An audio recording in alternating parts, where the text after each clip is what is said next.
देखो विकासर प्रथम पहाच सब बेले इन्फ्रास्ट्रक्चरल ग्रोथ एवं विशेष करिकी रोड एवं रेल इन्फ्रास्ट्रक्चर उपर जो कम्युनिकेशन इन्फ्रास्ट्रक्चर उपर ये पूरापूरी भाव में निर्भर करे। तेणुक से दृष्टिकोण राज्य सरकार संपूर्ण रूपे जाग्रत अछंती एवं रोड एवं रेल इन्फ्रास्ट्रक्चर को बड़ी भाव में ठीक ढंग से हम से जहाँ जहाँ आवश्यकता एवं विशेष करिकी केंद्र सरकार सहायता जो जो जगार अच्छी जेहेतु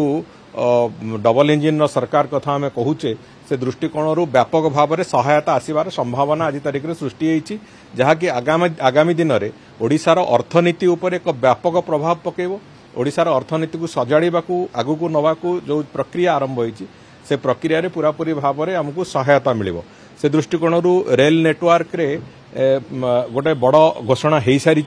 एवं आउ गोटे घोषणा भी हवाक जाऊँगी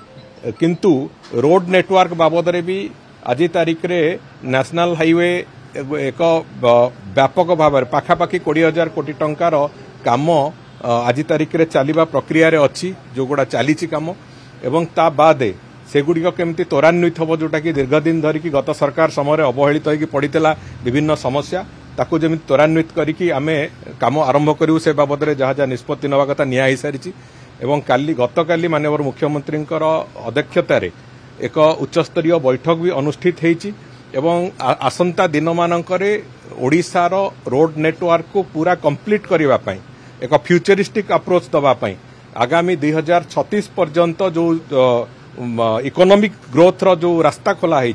से जो योजना है से रास्ता को आगू को दवापाई रोड नेटवर्क रो कौन आवश्यकता अच्छी ताकू यही 5 वर्ष भितर आम संपूर्ण करूँ से दृष्टिकोण एक बड़ योजना आमे केंद्र सरकार को रोड नेटवर्क को ओडिशार डेवलप करने अनुरोध करिचु एवं से बाबद रे भी विशेष चर्चा आलोचना हबो एवं जो चालुथिबा प्रोजेक्ट गुड़िक बाबद रे भी केंद्र परिवहन विभाग मंत्री केंद्र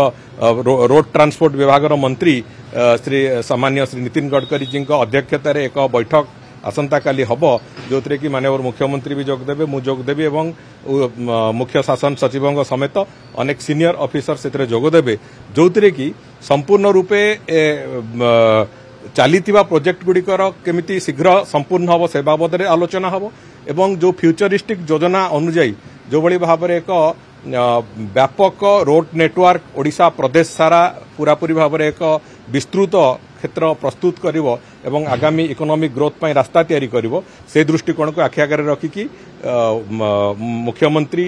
माननीय केंद्र मंत्री को अनुरोध भी करेंगे ओडिशा तरफ एवं आमे आशा करूँ डबल इंजिन सरकार जेहेतु निश्चित भाव में ओडिशार विकास पाई जहाँ जहाँ आवश्यकता से कथा केंद्र सरकार भी करेंगे। कोस्टाल हाईवे कथा नहीं कि निश्चित भाव में चर्चा आलोचना हेबो एवं कोस्टाल हाईवे को नहीं कि खूब शीघ्र ए बाबद में घोषणा होबार भी संभावना अच्छी। कोस्टाल हाईवे निश्चित भाव में डिस्कसन एक विषय भाव में